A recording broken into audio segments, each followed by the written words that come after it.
Bueno, vamos a arrancar con AT, no importa que después las chicas por ahí van cayendo o por ahí se les complicó por el Decime cómo horario. no tiene internet.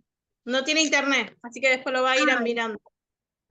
porque vos sabés que el otro día, viste que ella decía, se escucha todo entrecortado y no, era el de ella, el internet de ella.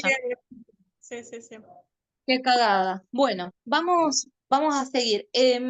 Vieron que se subió al Classroom todo lo que tenía que ver con la parte de el área de Broca, el área de Wernicke, el área cerebral donde está situado todo el aparato del lenguaje, ¿sí? Pura y exclusivamente. Y yo les decía al principio, hablamos de lenguaje primero que nada en esta instancia, porque el lenguaje, así como decimos, nosotros estamos atravesados por lenguaje, no hay nada sin lenguaje, las patologías tienen todas mucha incursión en el lenguaje. El esquizofrénico tiene una oralidad muy diferente que el autista, muy diferente que el borderline, muy diferente que el parkinsoniano, muy diferente, son todas diferentes y todas tienen connotaciones del lenguaje distintos, porque hay áreas del cerebro distintas que están afectadas. Entonces hoy vamos a detener un poquito en dos cosas. Uno es en eh, la forma, ¿no? De comunicar. Dijimos entonces, el niño aprende una comunicación no verbal primero, ¿sí? Porque hay gestos, hay cosas que la madre le va incorporando en esa relación y ese lenguaje no verbal es lo que lo va a poner en la situación del lenguaje abierto, comunitario, el lenguaje masivo. ¿Qué quiere decir esto? El niño va a empezar a percibir signos de cómo se siente una persona que está triste, que está enferma, que está enojada. Entonces eso es un lenguaje, pero es un lenguaje no verbal. Él lo va a percibir para poder después comunicar en su entorno ya sabiendo eso. Es decir, el niño aprende el lenguaje tanto en su casa como en la primera infancia todos los símbolos del lenguaje no verbal. Entonces le ponen carita de contento, carita de enojado, carita, eso tiene ese sentido. Es para ir identificando. Si una persona está enojada, yo no voy a ir a abrazarlo. O sea, sé que otro lenguaje no va con ese. Mi lenguaje verbal, mi lenguaje no verbal del abrazo no iría hacia alguien que tiene un lenguaje no verbal de enojo. No lo voy a abrazar. Pero no lo voy a abrazar por sentido común, pero ese sentido común lo desarrolla ese lenguaje no verbal, ¿sí? Se llama PNL, ¿sí? Ponelo, Pau, porque se llama PNL.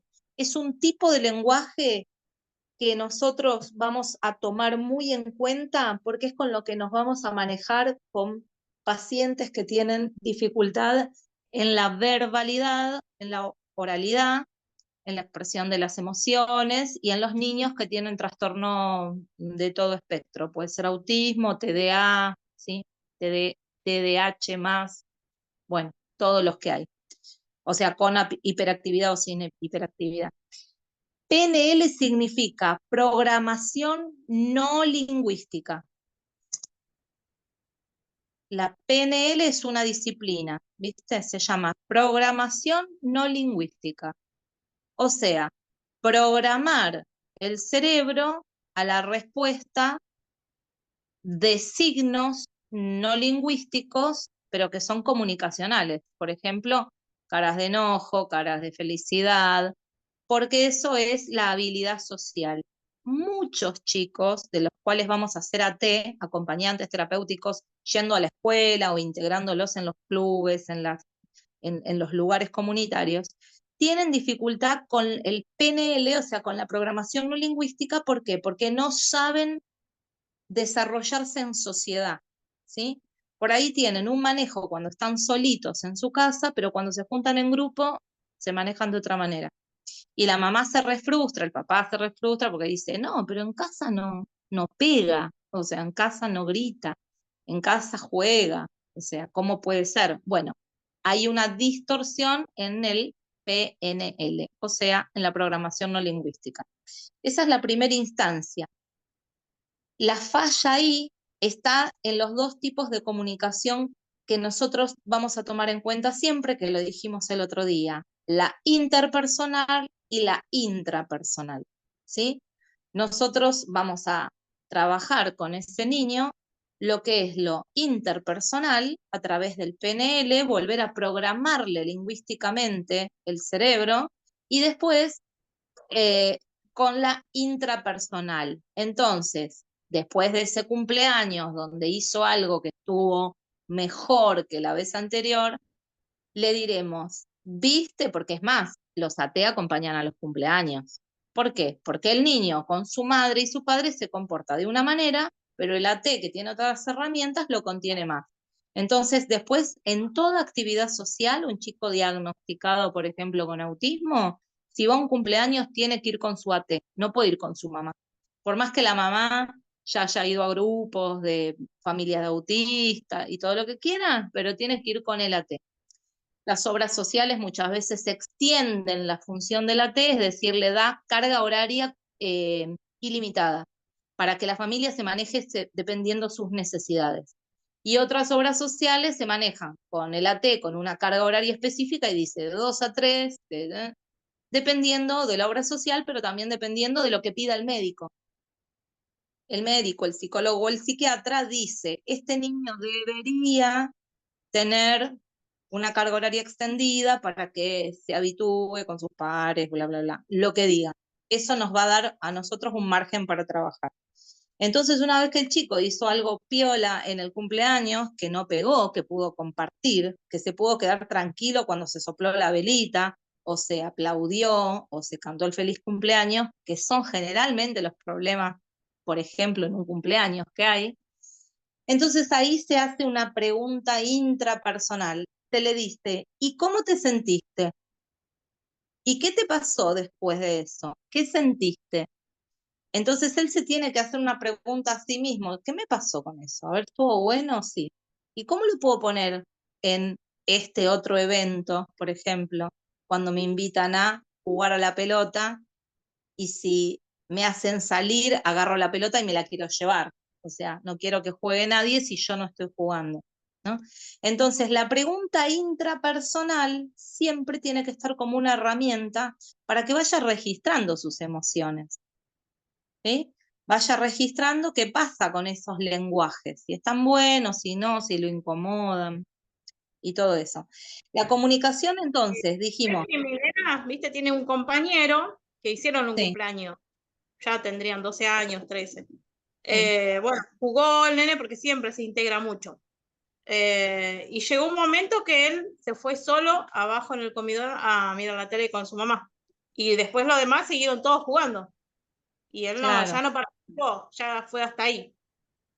Claro, pero bueno, pero se expuso, estuvo bueno porque se logró exponer. La mayoría de los chicos que tienen dificultades con los estímulos, por ejemplo, el bullicio, mucha gente, el contacto físico, los olores, las luces estridentes o situaciones en las que sienten que no pueden colaborar, por ejemplo, competencias. Los chicos autistas no son competitivos, odian las competencias, pero no porque se sientan menos, sino porque odian la competencia, no pueden intervenir en eso. Entonces, cuando se les dice, bueno, armemos un grupo A y un grupo B, entonces fulanito, el grupo B, ay, ganó, y no entienden, o sea, es una situación muy estresante. Entonces, tiene que haber un equipo con eso, ¿cuál es? El AT juega con ese niño esta situación en paralelo. Y entonces él va incorporando elementos de esa disciplina, pero en paralelo. Hay mucho trabajo, por eso les dije que autismo lo vamos a tocar específicamente, porque autismo tiene muchísima variedad y a veces se confunde con otros síntomas por la variedad que tiene. Y en general pasa como con el TDA, ¿no? Dicen, no, tiene trastorno de atención. Todo en la escuela es trastorno de atención. Y por ahí no es trastorno de atención. Tal vez es un déficit de PNL, ¿sí? Digo, Bueno, ahora hablaremos en grupo. Y por ahí el chico, cuando dicen ahora hablaremos en grupo, no sabe diferenciar la, la importancia que tiene pertenecer a un grupo, ¿sí? O sea, siente que es contra él lo que está pasando. Entonces hay que incorporarle este desafío. Hola chicas, ¿cómo andan? ¿Todo bien? Perdón por la tardanza. Hola, Difícil moderno. ¿cómo está? Venían escuchando un poquito, todo bien, mi cielo. ¿Vinieron escuchando lo que estábamos hablando recién o no? No. Bueno, no se Entramos, preocupen, la clase está grabada recién igual, está. pero para meterla en el tema rápido les cuento. Le hice escribir a Pau PNL, escríbanlo ustedes también, si están ahí con material como para escribir. PNL, Auxiliar de enfermería.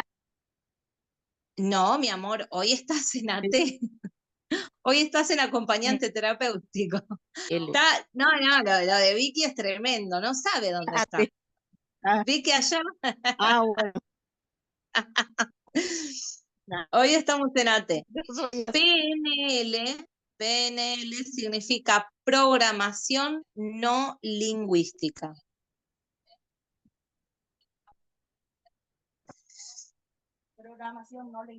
Programación. Programación no lingüística. Y eso explico brevemente lo que es, para que se pongan en contexto y podamos avanzar. La programación no lingüística es cómo el cerebro registra lenguajes no verbales. Por ejemplo, una cara de enojo, una cara de alegría, una excitación, ¿no? Grupal, como los gritos, como son todas cosas que el niño va aprendiendo, ya lo viene aprendiendo desde que nació, porque cuando ve a su mamá feliz, él se pone feliz, entonces sabe que lo que está haciendo está bien. Entonces hay un primer lenguaje, el prelenguaje verbal, siempre es PNL. Ese primer lenguaje que el niño aprende en el orden intrafamiliar, antes de socializar con pares, siempre es PNL. ¿Por qué? Porque muchas veces, hasta que el niño empieza a emitir sonidos, la mamá le hace más gestos que palabras, ¿sí? Que darle palabras. Después empieza a incorporarle palabras. Vicky, apágate el mic, porfa. Entonces la mamá le empieza a incorporar palabras y ahí el niño empieza a escuchar cuando uno le dice anteojo, ¿no? Entonces, y así, y empieza a escuchar sonidos y tal, y después cuando empieza a socializar, va a poder empezar a poner esos lenguajes que fue aprendiendo. Cuando se extiende mucho el PNL, o sea, cuando, como decíamos el otro día, la mamá no se empiecen a reír que no es pene, no dije pene, dije PNL. Por favor, te lo pido. Esto, y si se extiende el pene, se extiende, pero este no, esto es PNL. Se están matando, con estas dos no se puede. Les voy a sacar la cámara en cualquier momento. Bueno, escuchen, cuando se prolonga mucho este lenguaje no verbal en la interacción con la mamá, ¿qué dijimos el otro día? El niño está poco estimulado para empezar a hablar y empieza con trastornos en el lenguaje. ¿Por qué? Porque es una mamá que posiblemente le hace caras, lo abraza, lo ve, le da mucho amor, pero no le estimula el lenguaje. Entonces el niño tiene problemas de fonación. Eso pasa cuando la programación no lingüística se extiende mucho más que los 6 meses de vida. A los 6 meses de vida hay que empezar a incorporarle el límite entre ese llanto que dice, pareciera decir teta todo el tiempo, o upa todo el tiempo, con un llanto que es teta, un llanto que es upa, un llanto que es caca, gases, juego, lo que sea, ¿sí? dolor. Entonces, ese lenguaje, él va a empezar a tomarlo en cuenta, cómo llorar. Si no es un nene que dice, y apenas le das, paró. Dice, pero ¿cómo paró? Entonces, claro, ¿qué pasa? Se le extendió, lo ven mucho en chicos, pero que ya tienen 2, 3, 4 y 5 años. ¿Qué pasa? El chico hace, ¿qué es un berrinche? Eso, el fastidio. No puedo poner en palabras. Un berrinche es carencia de lenguaje, ¿sí? Pero ¿de dónde viene esa carencia del lenguaje? De la falta de estimulación. ¿Y desde dónde viene la falta de estimulación? Desde el momento en que cada vez que el niño llora, la mamá saca la teta. Entonces, todo llanto no es teta, no es hambre o no es sed, ¿sí? No todo. Entonces, esa programación no lingüística que se extiende durante mucho tiempo, más de los 6 meses de vida, empieza a programar mal el cerebro respecto del lenguaje. Ese área de Broca y de Wernicke ya están activas desde que nacemos. Lo que pasa es que van desarrollándose y generando contenido en la corteza prefrontal a medida que uno va creciendo y se activa cuando empezamos a hablar, a partir de los 2 años. Niños que tardan más de 2 años en hablar son niños que van a tener problemas de lenguaje y posiblemente tengan problemas de aprendizaje después, ¿sí? Entonces, un rol de la T muy interesante es una parte que ustedes van a tener como materia, que es estimulación temprana. Lo van a ver simple porque estimulación temprana tiene objetivos específicos y es aparte, ¿no? Es una cursada aparte, porque la estimulación temprana tiene que ver tanto con el físico como con la cognición. Pero una partecita como para incorporar contenido lo van a tener acá. Implica esto, de que el niño desde que está a ver, si va a un jardín maternal desde los 2 años, no va a tener problema. Pero puede ser que ese niño vaya a partir de los 3 o de los 4. ¿Por qué creen que se hizo obligatorio eh, la sala de 4? Y después la sala de 4 y 5 integradas, ¿no? Y el preescolar, que es obligatorio hace años. Porque se encontró la sociología, pero en especial la pediatría, desde el área, la clínica médica, encontró chicos con problemas de lenguaje y de fonación, paladares, por exceso de lenguaje no verbal, ¿sí? Y por falta de socialización. Digamos, un concepto de la madre, que la madre durante mucho tiempo no era, bueno, está en casa, cuida al chico, ¿para qué lo va a mandar al jardín? Bueno, hasta que se aprendió. ¿Por qué lo tiene que mandar? Porque ahí hay pares. ¿Sí? Entonces, tiene que ir con pares. Niño comunicarse con niño. Porque también todas las exploraciones de un niño con los adultos tienen un lenguaje distorsionado. Ahí vamos a ver esa parte. Y después, entre los niños, tienen un lenguaje más lineal. Entonces, comunicación. Dijimos el otro día, interpersonal entre los individuos. Intrapersonal como una pregunta a uno mismo, ¿sí? Esa voz que yo puedo decir y el niño tiene que aprender a hacer. Bueno, pero ¿te preguntaste, Pedrito, por qué pegaste? ¿Por qué le pegaste a Juancito? ¿Vos te preguntaste? Entonces, cuando hace algo es, pregúntate por qué, o sea, la autopregunta, ¿sí? Como un signo de observación. Y esa es una herramienta mágica, porque muchas veces cuando se hacen la pregunta, empiezan a descubrir que no saben por qué lo hicieron. Y ahí nosotras podemos operar. También podemos operar si dice, sí, lo hago porque Pedrito me tocó la cola, ponele. Entonces también sé qué hacer.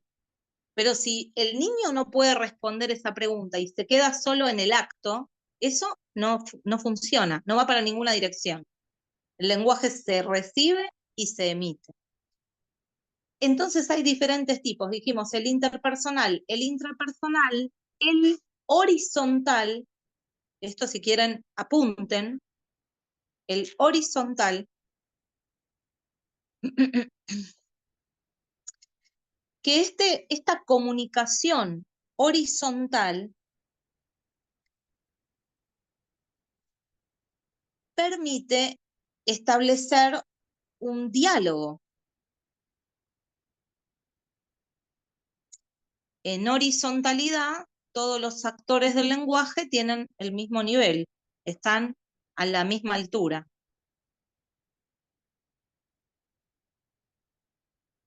Un ejemplo. Ustedes hablan igual con un amigo que con un familiar, o con un jefe que con un familiar, o con un médico que con un jefe. No. ¿Por qué? Porque ahí no hay horizontalidad. En el caso de los amigos hay horizontalidad.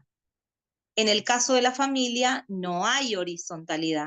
Un hijo con un padre no habla de manera horizontal, ¿sí? Habla de manera jerárquica, es una comunicación jerárquica, ascendente, ¿sí? Entonces, la comunicación puede ser no verbal, como dijimos. Cuando es verbal puede ser interpersonal, intrapersonal, ascendente o jerárquica u horizontal, sin jerarquías, de igual a igual. ¿Sí? Entonces, eso es muy importante que lo tengan bien identificado y bien apuntado. ¿Por qué es importante esto? Porque donde vamos a encontrar problemas con el lenguaje a cualquier edad es en ese entrecruzamiento. Muchos van a encontrar pacientes grandes que no le pueden decir todavía a sus padres X cosa. ¿Por qué? Porque no hubo un trabajo intrapersonal. Y entonces, cuando no hay un trabajo intrapersonal, yo no sé de qué manera yo ascendentemente le tengo que hablar al otro. Discuto, ¿sí? Hijos que no saben hablar con sus padres, no importa la edad, pueden tener 30 años, pero no pueden hablar con sus padres, discuten. Es decir, no sé por qué mi hijo discute conmigo. No puedo hablar con él, ¿sí? No puedo hablar con él. Puedo hablar con él. Miren lo que pasa. A ver, ustedes, mientras yo les cuento, ustedes analicen esto. Una mamá, vamos a ponernos, que somos todas mujeres acá, vamos a ponernos en función mamá. Una mamá que dice, yo con mi hijo más chiquito, hasta que tenía 10 años, era una relación perfecta. Hablábamos de todo, éramos re compañeros. Empezó la adolescencia y se puso rebelde. Entonces ya no se puede hablar con él y ahora tiene 25 años y no paro de discutir. Hablamos 2 palabras y discuto 8. ¿Sí? Es común. Ahí la falla es del lenguaje. ¿Cuál es la falla del lenguaje? Cuando el niño tenía 10 años, había una relación descendente, es decir, yo hablo desde la jerarquía y no establezco lo intrapersonal en ese niño. Ese niño va creciendo sin trabajo intrapersonal. Cuando llegó nunca va a estar al mismo nivel porque nunca va a tener la misma edad, pero ya es un adulto, ¿sí? Es un adolescente. Y si no tienen desarrollado desde niños lo intrapersonal, cuesta mucho en la adolescencia. La repregunta, el por qué esto, ¿sí? Es como que se fastidian, dan un portazo. Vamos a ver mucho AT en adolescencia. Vamos a trabajar adolescencia con mucha precisión, porque ahí es un gran campo. Pero llega más adulto, no hubo trabajo intrapersonal y ya no hay comunicación descendente, se me equiparó bastante. Y entonces, ¿qué pasa? Sigue existiendo la jerarquía, porque yo soy su madre, no soy su amiga, pero el lenguaje empezó a ser horizontal. Entonces empezó a haber esa falla de comunicación, no nos entendemos. Entonces, ¿ven cómo el lenguaje nos atraviesa por completo y puede generar patologías psíquicas, ¿no? De orden psiquiátrico. ¿Por qué? Porque esa persona imposibilitada de comunicar lo que le pasa y resolver y gestionar sus emociones, puede tener un montón de tendencias. Las adicciones, las relaciones patológicas, la inconsistencia en los trabajos, en el estudio, ¿sí? No pueden seguir con nada, todo lo abandonan, pero la falla estuvo ahí abajo, en ese lenguaje, ¿sí? Vuelvo a decir lo mismo que digo siempre, nuestra función de AT no es hacer una crítica a la familia, sino hacer operar el lenguaje en resolución de estos problemas, ¿sí? Nosotros no hacemos una crítica a la familia. Todos somos familia de alguien y todos hemos hecho lo que pudimos con lo que tuvimos. Pero una vez que tenemos herramientas, podemos aportar a este nivel de lenguaje que nos va a establecer la diferencia entre un individuo que se pueda manejar en sociedad y otro que no. Porque la T, ¿por qué existe? Porque el individuo no puede solo. O sea, no puede en sociedad. Para eso está. Saquemos el AT que está para darle de comer a una persona que le falta el brazo. No, estoy hablando del orden de las enfermedades psíquicas, psicológicas y de orden comportamental, la conducta. El AT está para eso, ¿por qué? Porque no puede vivir en sociedad. Y eso que a mí me habilita el trabajo, me tiene que argumentar qué tipo de lenguaje voy a usar. Si yo tengo que usar un lenguaje ascendente, tengo que ver ese individuo dónde estuvo la falla para saber qué tipo. Por ahí puedo usar más PNL si le faltó amor, puedo usar más PNL. Algo que dice Vicky muchas veces cuando nos juntamos y que me cuenta el nieto de su pareja que es autista, donde la abraza. Bueno, rarísimo que un autista abrace. Sin embargo, hay un lenguaje, un PNL bien armado en la comunicación entre ella y él que habilita el abrazo. Y con otra persona no, ¿sí? Lo habilita. Entonces yo puedo usar esas habilitaciones. Y miren un ejemplo más sencillo que eso.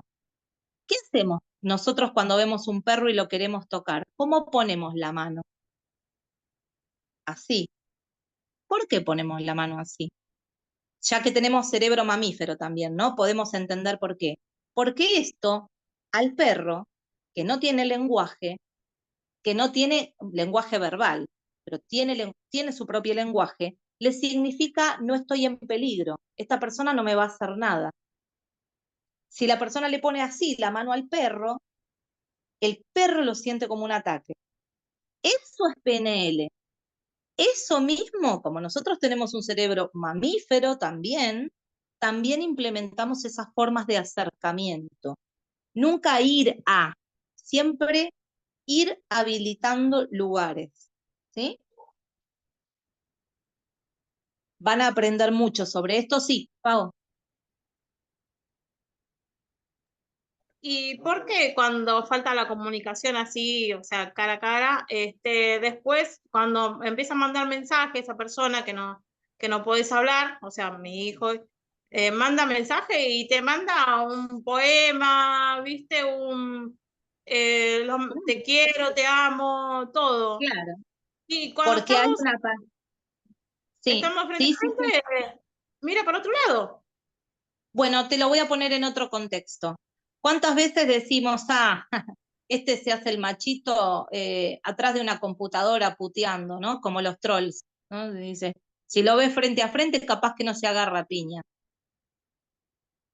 Exacto, hay una barrera en la comunicación que cuando la rompo, cuando está en directo y esa barrera no está, no me siento cómodo.